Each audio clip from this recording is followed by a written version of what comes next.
안녕하십니까. 매일 아침 조간신문의 주요 기사를 딱딱 풀어서 해석해 드리는 조간딱풀 11월 6일 월요일에 인사드립니다. 자, 이쯤 되면은 국민의힘에서 제명하는 것을 넘어서 정치권에서 퇴출시켜야 되는 것 아닌가, 그런 생각이 듭니다. 바로 이준석입니다. 막장, 폐륜 이런 용어로도 부족할 정도로 지금 정치권에서 이 분탕질을 또 하고 있는데, 특히 이 윤석열 대통령을 지금은 그전에 양두구육 이런 이야기까지 했었죠. 그런데 지금은 이 환자 아픈 사람, 환자로까지 취급을 하면서 자기 정치를 하고 있습니다. 이준석에 대해서는 지금까지는 그 인터넷 언론이나 아니면은 좌파 방송, 라디오 방송에서 계속 이준석을 다뤘고, 신문 지면에는 등장한 지 오래됐죠. 그만큼 피로감도 있고 이준석의 존재감이 거의 다 잊혀져 가고 있었는데, 지금 갑자기 다시 신문 지면에 등장을 하기 시작했습니다. 자, 그만큼 총선을 앞두고 여러 가지 이 분탕질을 하는 데다가 거기다 또 인요한 혁신위원장이 오히려 이준석을 지금 띄워주는 그런 상황이죠. 물론 인요한 혁신위원장이 어떤 노림수가 있는지는 아직은 잘 모르겠습니다. 노림수가 있다면은 이준석을 확실하게 이준석이 국민의힘을 떠나는 그런 형식을 만들기 위해서 국민의힘에서는 붙잡기 위해서 노력을 했는데, 이준석이 자기가 알아서 떠나는 그런 그림을 만들기 위해서라고 생각을 할 수도 있지만, 지금 너무 좀 심하게 이준석에 집착하는 것이 아닌가, 그런 생각이 들면서, 또 한편으로는 싫다는 이준석을 그냥 바로 배척을 하고 정리를 하는 게 마땅한데, 싫다는 이준석을 끝까지 붙잡으려고 하고, 그 대신에 국민의힘의 안에 있는 사람들은 자꾸 나가라고 하고 험지에 가라고 하고 불출마하라고 하고, 자, 이렇게 상반된 그 대응을 하니까 국민의힘 안에서도 지금 반발이 상당히 터져 나오고 있습니다. 자, 인요한 혁신위원장 도대체 무엇을 생각을 하고 있는지, 정말 이준석을 끌어안아야 된다고 생각을 하는 건지, 아니면은 끌어안는 모습을 보여서 내치려고 하는 건지, 여전히 불분명한 그런 상황이 계속되고 있는데, 어쨌든 이것이 더 이상 끌면은 안 된다, 이런 생각이 듭니다. 이거 더 이상 끌면은 윤석열 대통령을 욕보이는 그런 상황까지도 지금 갈 수가 있다는 생각이 들 정도입니다. 자, 오늘 조선일보에서 조선일보뿐이 아니고 다른 언론도 그렇습니다. 조선일보는 일면 그 하단 기사, 그리고 정치면에 이준석의 기사와 사진을 실었습니다. 자, 일면 하단 기사는 인요한 내친 이준석, 인요한을 내쳤다는 거죠, 이준석이.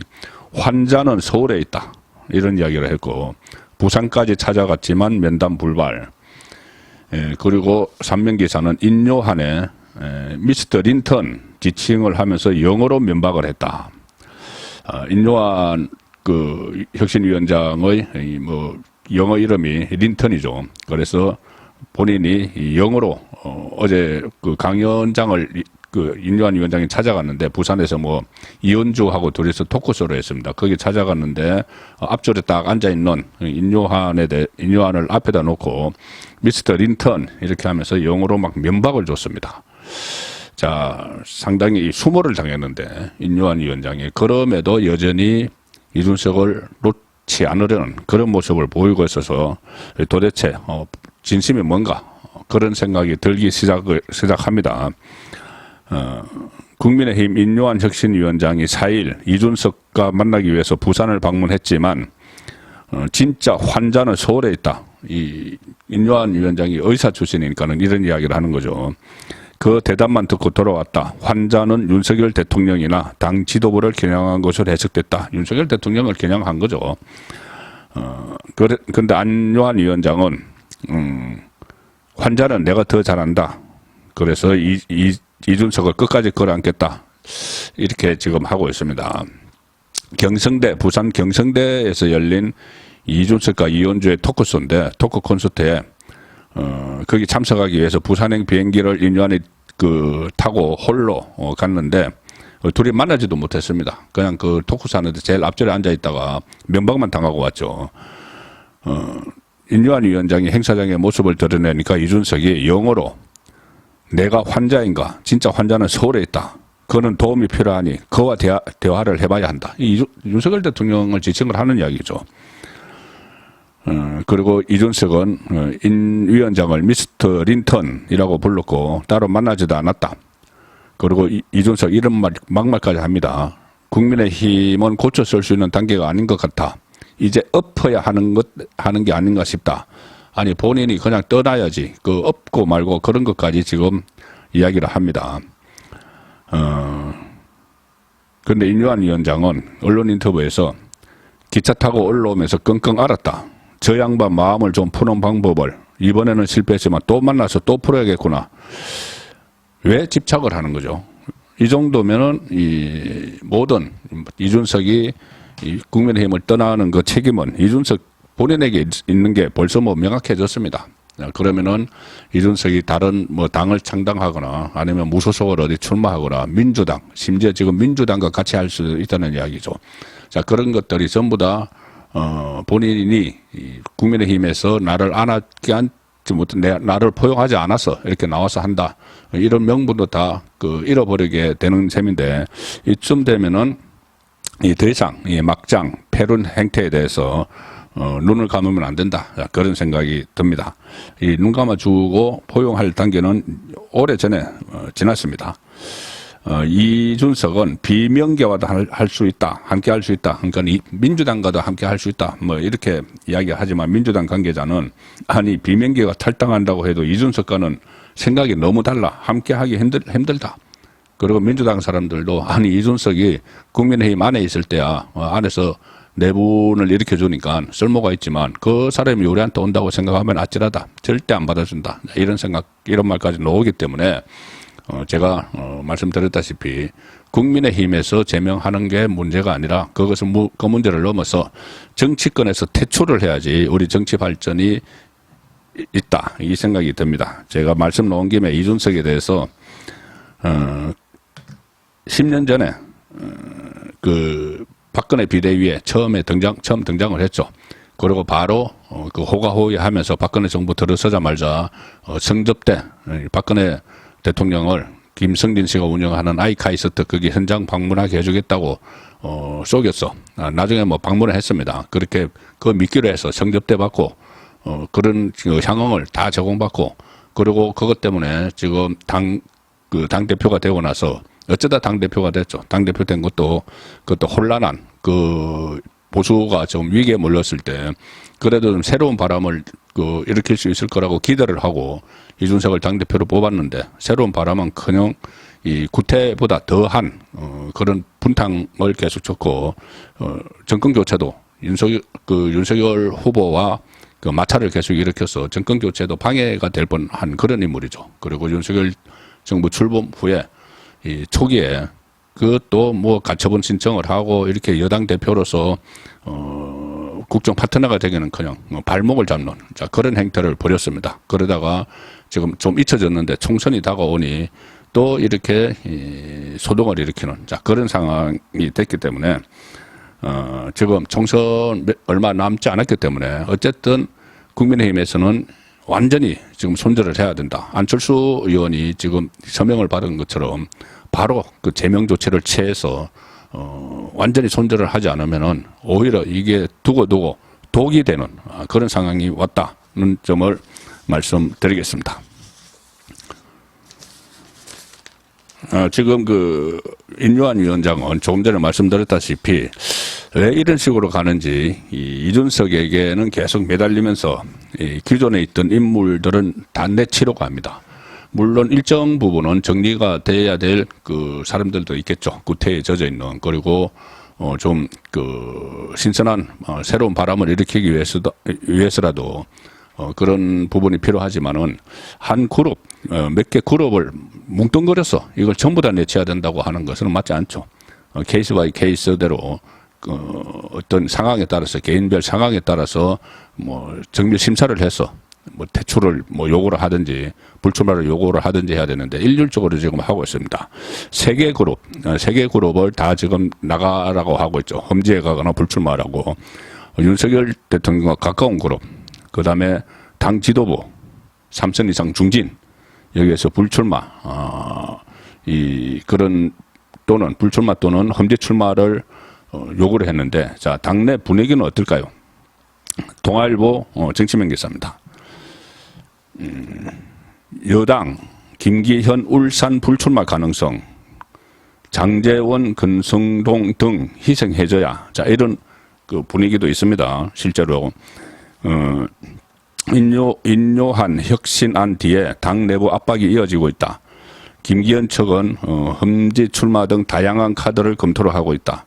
인요한은 친윤 중진 혁신안 안 받을 수 없을 것 이렇게 이야기하고 있고, 그런데 일부 친윤에서는 혁신위가 분란만 일으킨다 이렇게 또 반발해 놓고 있습니다.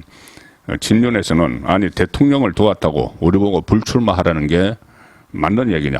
그들 입장에서는 그렇겠죠. 그들 입장에서는 정권을 교체하는데 윤석열 대통령이 이제 정치를 잘 모르는 상황에서 정치권에 진입하는데도 본인들이 역할을 했고, 그다음에 어쨌건 대선에서 이겼는데, 지금 이 이준석 같은 그 분탕질을 치는 사람은 또 그 유승민도 마찬가지죠. 뭐 만나고 이렇게 하면서 막 끌어넣으려고 하면서 왜 우리 보고는 나가라고 하느냐. 이게 충분히 나올 수 있는 이야기입니다. 그러니까는 그 이준석에 대해서 확실히 정리를 하고, 유승민도 마찬가지로 정리를 하고 친윤이나 이렇게 희생을 요구를 하는 것과 또 다른 이야기죠. 이게 친윤과 이준석은 완전히 대립각을 세워왔는데, 그런데 이준석은 끌어안으려고 하면서 친윤은 내치려고 하니까 이게 맞느냐, 이런 말은 당연히 나올 수가 있는 겁니다. 국민일보 오늘 사면 기사는 분석을 했습니다. 자, 국민일보 사면 제목은 인요한이 희생 압박한 친윤 중진 대상자 최소 34명 따른다. 지금 세 가지 그 그룹을 이야기했죠. 윤석열 대통령과 가까운 사람, 당 지도부, 3선 이상 중진, 이걸 다 모아보니까는 34명이 다른다. 자, 그런데 현역 국회의원이, 국민의힘 현역 국회의원이 111명입니다. 그러면은 계산하면 30.6%에 달한다. 거의 셋 중 한 명은 나가라. 이 이야기입니다, 지금. 셋 중 한 명, 교체 대상이다. 이렇게 이야기를 하는 거죠. 초재선 수도권 의원은 공감하는 분위기. 이렇게 뭐 변화가 있는 모습을 보여주면은 수도권 선거에서는 초재선은 좀 유리하다는 생각을 하겠죠. 그런데 지목된 당사자들 애써 불만은 감추지만은 부글부글 끓고 있다는 이야기입니다. 인요한 위원장은 희생 압박을 받는 의원들은 최소 34명에 달하는 것으로 집계가 됐고, 이것은 국민의힘 소속 현역 의원의 30.6%에 해당한다. 좁게 추산해도 34명인데 우선 그 대통령과 가까운 사람들, 여기는 4선 권성동, 3선 장제원, 재선 윤한홍, 또 이철규, 초선 박성민, 이렇게 5명이 이제 거론이 되고, 당 지도부도 다 나가려고 했죠. 그러면 김기현 대표, 윤재옥 원내대표, 이만희 사무총장, 유이동 정책위원장 등 4명. 그 다음에 3선 이상 중진, 여기서는 친윤, 그리고 지도부를 제외하면은 여기 25명입니다. 그렇게 돼서, 그 34명이 나가야 되는, 아니면은 불출마를 하든지 다른 곳에 출마해야 되는 그 대상이 되는 겁니다. 국민의힘 전체 이 3분의 1에 이르는 가까운 숫자죠. 자, 그래서 이런 식으로 하는 것이 과연 이 총선에 도움이 되겠느냐. 이 사람들이 나가고 나면은 그 자리를 그대로 또 국민의힘 이 신진들이 자리를 거기서 또 당선될지 이런 부분도 불투명하고, 이 사람들이 불출마를 안 하고 서울에 나간다고 해서 그 사람들은 또 그 이길 가능성도 상당히 거의 없습니다. 지금까지 그런 그 이긴 사례가 거의 없습니다. 그러면은 결국 총선 전체 전략에는 마이너스 되는 것 아닌가. 그래서 인요한이 이 엑스맨 역할을 결국은 하는 것 아닌가. 제가 어제 어장팔 아니면은 엑스맨 그랬는데 엑스맨 쪽에 좀 가까운 쪽으로 가는 것 아닌가 싶습니다. 본인이 의도한 건 아니겠지만은 너무 이 정치 상황을 잘 모른 채 그냥 밖에서 듣던 이야기로만 가지고 이렇게 무작정 칼을 들이대고, 또 반면에 그 유승민이나 이준석은 무작정 또 끌어안으려고 하니까 이런 그 모순이 생기고 있다. 이렇게 보입니다. 자, 오늘 중앙일보는 인사기사를 일면과 정치면에 실었습니다. 자, 일면, 정치면 같이 보여드리죠. 일면 기사는 정무수석 한호섭, 시민사회 김정수, 홍보수석 이도운, 대통령실 수석 3명 교체 유력, 그리고 정치면 기사는 윤 대통령 주중 대법원장 후보 지명한다. 이광만, 김형두, 조희대, 정영환, 물망. 자, 변협 추천 인사 등 4명 두고 고심. 자, 이 기사입니다. 지금 대통령실에서도 총선에 대비해서 출마할 사람들이 있기 때문에 다 내보내려고 하는 것이죠. 정무수석은 이진복, 시민사회 수석은 강승규, 홍보수석은 김은혜 이렇게 돼 있는데 다 내보내고 그 후임으로 한호섭, 김정수, 이도운은 지금 대변인이죠. 홍보수석으로 승진이 예상이 된다는 기사입니다. 마지막에 소개해드릴 기사는 역시 또 이재명의 이 사법 리스크 여전히 끝나지 않았죠. 이재명 사법 리스크 그 조금 전에 말씀드린 대로 지금 대법원장이 새로 또 지명을 하는 것은 그때 이재명 사법 리스크를 방어하기 위해서 민주당이 이균영 대법원장 후보를 35년 만에 낙마시켜버렸기 때문에 또다시 대법원장 후보를 추천해야 되는 상황인데 그렇다고 이재명의 사법 리스크는 끝나는 것이 아닙니다. 자, 조선일보 8면 기사입니다. 또 정치적 칼진 사법부, 정치적으로 칼을 쥐었다 사법부. 지금 사법부가 완전히 그 이재명을 위한 사법부가 돼버렸죠. 이재명 위정교사 병합 여부 촉각. 자, 그때 구속영장 청구했는데 유창훈 판사가 정치 판결에서 기각된 그 혐의 중에서 지금 위정교사를 기소는 했는데 이것을 또 재판부에서 다른 사건, 대장동, 백현동 사건과 병합을 하려고 하고 있죠. 병합을 하면은 이게 또 언제 끝날지 모릅니다. 이 재판이. 그런데 이 위정교사는 지금 너무나 명백하죠. 이 녹음 파일, 위정을 교사하는, 이재명이 직접 전화를 걸어서요, 위정을 교사하는 그 녹음 파일이 있고 또 위정을 했다는 사람도 지금 다 진술을 하고 있기 때문에 이것은 따로 떼서 재판을 하면은 뭐 몇 개월 만에도 다 끝날 수 있다. 그럼 1심 전에 1심 판결이라도 나오면은 이것은 이재명에게 치명타가 되는데 지금 재판부가 이것을 그 다른 사건 대장동 백현동과 병합을 해서 질질 끌려고 1심 전에 그러니까 총선 전에 1심이 못 나오게 하려고 재판부가 그런 정치적 판단을 해서 질질 끌고 있다는 이야기입니다. 검찰에서는 빨리 이것을 분리해서 심리를 해달라는 입장입니다. 그러니까 대장동보다 관심권은 재판 병합 이렇게 되어 있습니다. 제목이. 이것이 병합을 하느냐 분리를 하느냐에 따라서 이재명의 운명이 거의 결정되는 거죠. 그 위정교사 사건이 지금 배당된 지 3주 가까이 이 병합 여부를 결정하지 못하고 있습니다. 서울중앙지법 형사 33부죠. 계속 이 정치적인 이 재판을 한다고 계속 그 대장동 같은 거 재판 끌면서 그 바로 33부에다가 이걸 또 배당을 했습니다. 법원 수뇌부에서. 뭐 김명수 체제가 그대로 유지가 되고 있죠. 여기서 이것을 배당이 된 지 3주 동안 이것을 병합할지 분리할지조차 결정 안 하고 그냥 질질 끌고 있는 거죠. 다른 사건과 병합할 때는 1심에만 수년이 걸린다. 판결 안 난 상태에서 내년 총선 가능성이 있다. 법조계에서는 위정교사는 사실관계가 단순한데 단기간에 유무죄 판단할 수 있다. 자, 그걸 왜 자꾸 꺼느냐. 법조계에서는 재판 병합 놓고 시간 끄는 사법부 그 자체가 정치적이다. 이런 그 지적이 나오고 있습니다. 윤석열 정부 출범한 지 지금 1년 7개월이 됐는데 여전히 이 김명수가 꽂아놓은 이 사법부가 제대로 이 판결을 원칙대로 법대로 하지 않고 정치적으로 계속 판결을 늦추거나 아니면 뭐 영장 기각하고 이러면서 국정의 발목을 잡는. 왜 국정의 발목이 잡게 되냐면은 이것 때문에 계속 이재명이 살아있기 때문에 구속되지 않고 계속 본인의 잡은 리스크를 방어하기 위해서 어떤 법안 처리 같은 거, 민생 법안 처리도 다 뒤로 미루고 오로지 이재명 살리기에만 그 야당이, 제일 야당이, 거대 야당이 올인하니까 이거 국정 운영의 발목을 잡는 그런 상황이 되는 것인데 여기에 사법부도 책임이 있는 겁니다. 조간딱풀이었습니다.